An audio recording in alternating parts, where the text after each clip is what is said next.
تمہاری دعائیں ہی تمہارا مقدر ہے اور تمہارے خیالات اس مقدر کی حقیقت ہے۔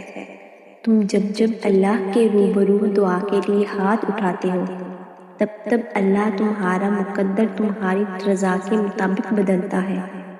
اور سچ یہی ہے کہ زندگی میں تمہیں وہی ملتا ہے جس کے لیے تم کوشش کرتے ہو، اور تم وہی حاصل کرتے ہو جس پر تم صبر کرتے ہو، کیونکہ اللہ اس جھولی کو کبھی خالی نہیں رکھتا جو صرف اس کے سامنے پھیلائی جاتی ہے۔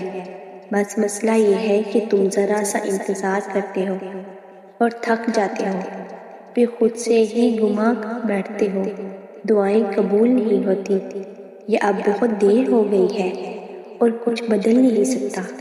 حالانکہ وہ رب تو اپنے کاموں میں دیر سویر ہونے ہی نہیں دیتا جو تمہیں دیر لگ رہی ہوتی ہے۔ وہ دراصل اس کی حکمت ہوتی ہے، جو بھی تمہیں ملتا ہے اپنے اور صحیح وقت پر ہی ملتا ہے۔ تو پھر ڈر کے ان وسوسوں کو کبھی جیتے مت دینا، ذرا سی تاخیر پر مایوس مت ہو جانا۔ حالات کتنے ہی کیوں نہ مشکل ہو جائے، تم دعا کرنا کبھی مت چھوڑنا، کیونکہ اس کا ایک کن تمہارا صدیوں کا کام لمحوں میں کر سکتا ہے۔ جو دعا کا خیال تمہارے دل میں لا سکتا ہے، وہ اس خیال کو تمہارا مقدر بنانے پہ بھی قادر ہے۔ دعا کی توفیق ہی قبولیت کی سب سے بڑی دلیل ہے، جسے کوئی رد نہیں کر سکتا، تمہارا نصیب بھی نہیں۔ اس کے کن نے تو سارے عرش فرش کو گھیر رکھا ہے، اور تم کیا سمجھتے ہو تمہاری چھوٹی سی دعا اسے سنائی نہیں دیتی؟ تمہارے سجدے میں گرے چھوٹے چھوٹے آنسو تک وہ جانتا ہے۔ تم جو کہتے نہیں وہ بھی سنتا ہے۔ وہ جو ہمیں سوچے دینے پہ قادر ہے، وہی تو ہمیں دعا مانگنے کی خود سے توفیق دیتا ہے۔ وہ جو تمہارے آنسو گرنے سے پہلے باخبر رہتا ہے، وہ جو تمہاری تکلیف کی وجہ پہلے سے جان رکھتا ہے، وہ سب جانتا ہے کہ اس کا بندہ اب روئے گا، کتنا روئے گا۔ وہ ہر چیز کا وقت تعین کر رکھتا ہے، تمہیں زیادہ تکلیف دے کر زیادہ صبر دیتا ہے۔